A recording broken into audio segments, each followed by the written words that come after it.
Þetta er 3-0 tap, hvað fór úrskeiðis í dag?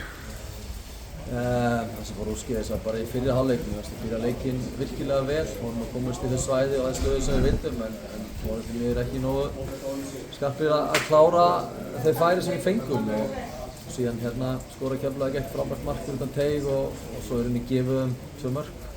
Sérstaklega annað markið var mikil gjöf til miður sem getur bara gerst. Og við löpum inn í hálfleik með 3-0 undir og bæðinlega 3 skot á markið. Það var kannski ekki alveg svona eðlilegt fannst mér með fyrri hálfleikinn og við komum tilbaka þar og 3-0 undir í hálfleik. Seinni hálfleikinn erum við lokaðri og við náðum bara ekki að skapa nóg. Við þurfum að vera betri á síðasta þriðjung, við þurfum að vera meiri afgerandi hlaup og bara vera hættulegri því að við erum að komast í margar stöður en náum ekki að búa til nógu mikið að færi. Fannst þið liðið missa trú við að fá þessi fyrsta markið?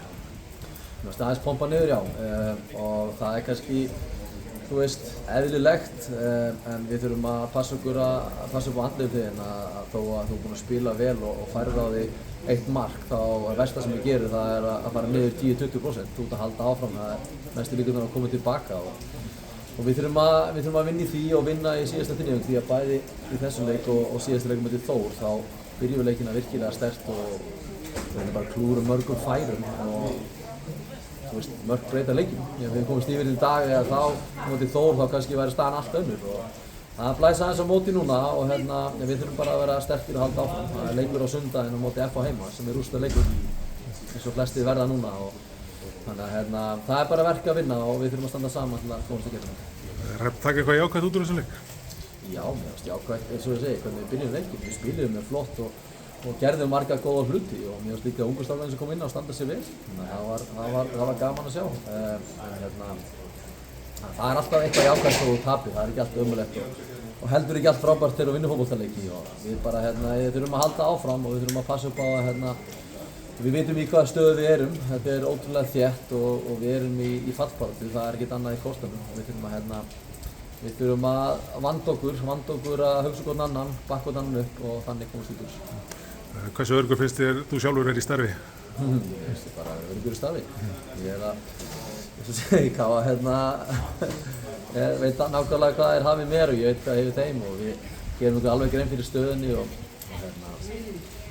já, ég held að fólk gæti bara kíkt á hvað er búið að gerast í KA-liðinu síðasta árið. Það er margir maður farnir út og margir komið inn og öll meðsli sem er í gangi. Þá bara því miður þá erum við bara neðarlega í töflunni og við þurfum að koma okkur út úr því og ég er allavega tilbúinn að leggja mig 100% fram til þess að koma KA á töflunni. Þið sóttu til ykkar í glugganum Óskar Morales.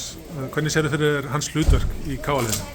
Hann er bara ungur strákur sem er í öðru flokki og er að æfa með okkur í meistaraflokki og það kemur bara í ljós. Hann er Akureyringur sem er komin heim og ætlar að klára tímabilið með okkur og svo sjáum við bara hvernig það fer.